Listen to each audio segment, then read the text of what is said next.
Carolus von Linnaeus is a scientist who popularized the system of binomial nomenclature. Then after that, Stephen Hales. He studied for the first time the conduction of water and mineral salts through xylem. Then Joseph Priestley.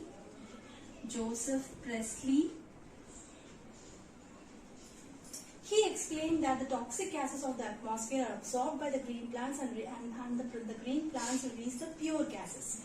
Then after that, Gregor John Mendel.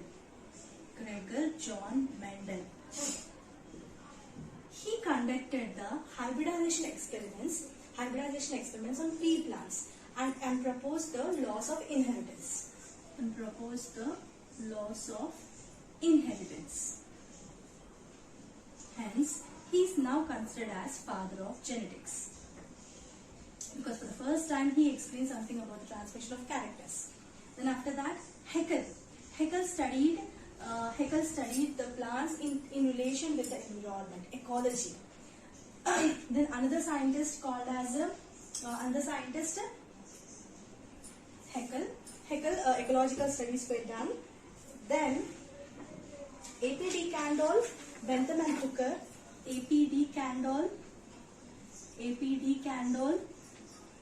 and Bentham and Hooker, they classified the plants. Then in the 20th century, Hugo de Vares, he invented or discovered the mutations. Then Sutton and Boveri, he explained about the chromosomal theory of inheritance, something about the role of chromosomes in the inheritance. Sutton and Boveri. Then Watson and Crick, they explained the double helical structure of DNA. Then Frankel Conrad,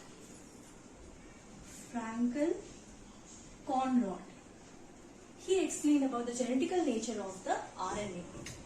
Then Hanning, Shimakura, Maheshwari, they did Hanning, Shimakura and Maheshwari. They were the one who proposed the plant tissue culture techniques.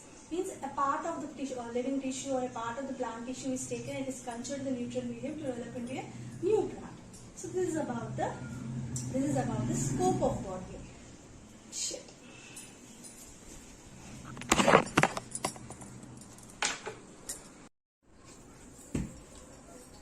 Now we are going to deal about the scope of botany.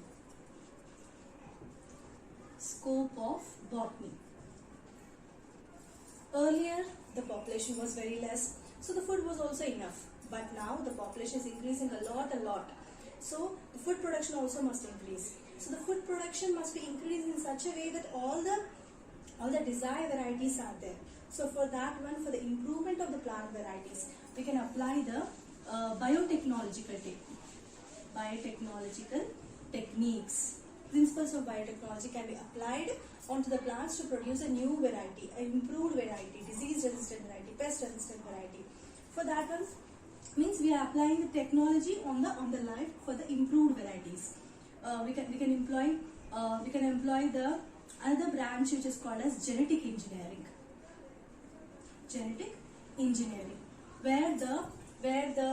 Where we are going to apply all the technology on the genes to produce a new varieties. Then we should also know something about plant physiology. Plant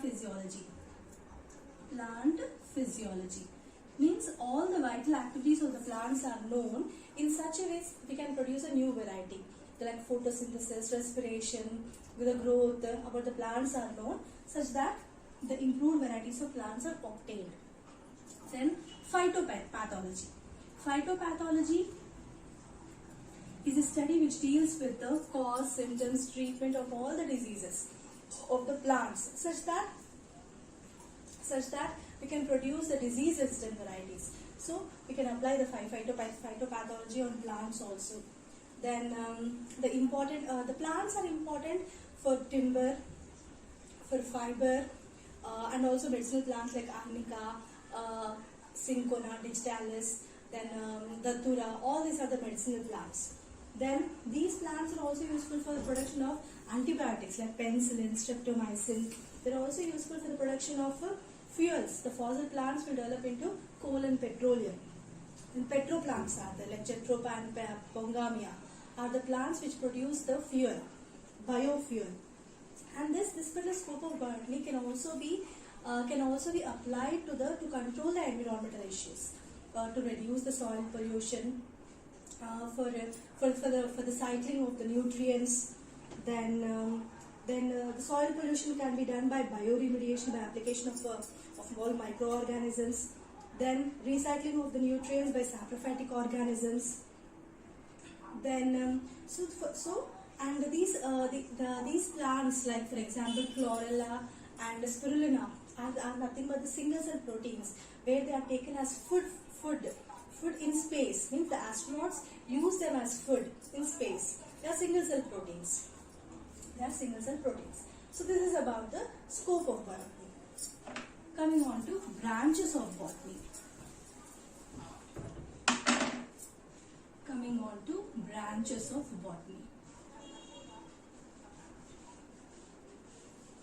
First one is morphology. Morphology, study which deals with the structural organization of the plants or living organisms, is called as morphology. It is divided into external morphology, where we are going to study about the external structures. Internal morphology, where we are going to study about the internal organs of the plants. This internal morphology is again divided into histology, where we are going to study about the plant tissues. The study which deals with the plant tissues is called as plant histology or histology. Anatomy, the study which deals with the internal organs of the plants, or you can say the internal aspects of the root, stem and leaf and flower and fruit. This is about morphology. After that, cytology. Cytology, study of cell or cell biology, where we are going to study about the cell, about its structure, function, cell organelles, how they are formed, everything is nothing but the cytology or cell biology, everything related to cell. Then after that, embryology. Embryology is a study which deals with embryo, the formation of gametophytes, formation of gametes, endosperm, seed, everything about the embryo. The study which deals with the formation of gametes, process of fertilization, embryo and seed is called as embryology. Then after embryology, palynology, the study which deals with pollen grains or microspores.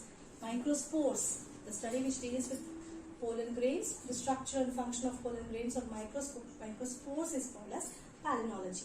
Then taxonomy. Taxonomy is nothing but systematic botany.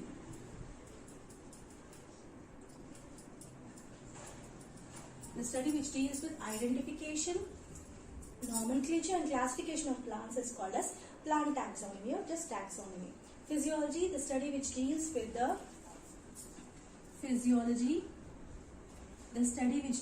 the vital activities of the plants, that is absorption, photosynthesis, respiration, growth, nitrogen metabolism, everything about all the vital activities of plants, nothing but the physiology.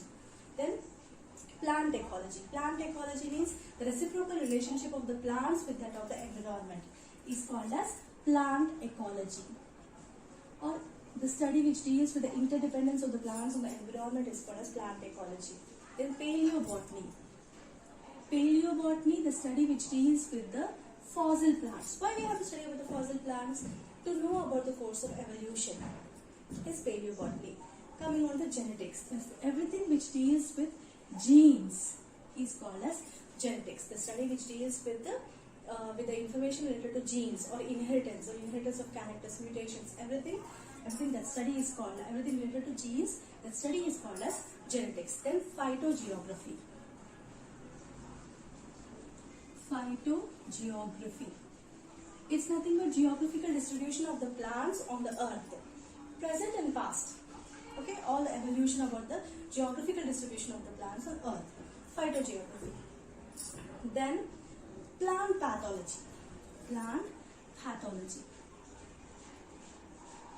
Plant pathology. Everything about the cause, symptoms, treatment and prevention of the disease or the plant disease is called as plant pathology or phytopathology.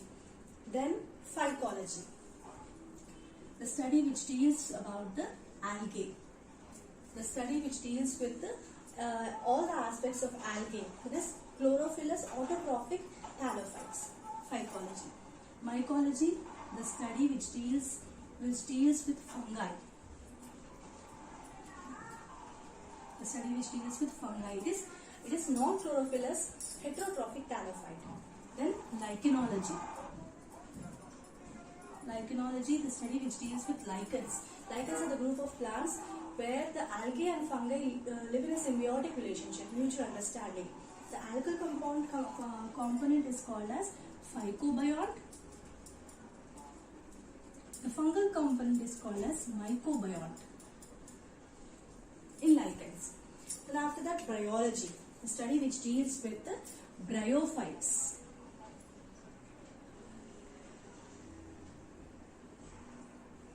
Bryology, the study which deals with bryophytes. Bryophytes are the amphibians of the plant kingdom. Pteridology, the study which deals with the pteridophytes. Vascular cryptogams, the study which deals with pteridophytes. Vascular cryptogams is nothing but the pteridology. That's about the science of plants botany. Thank you.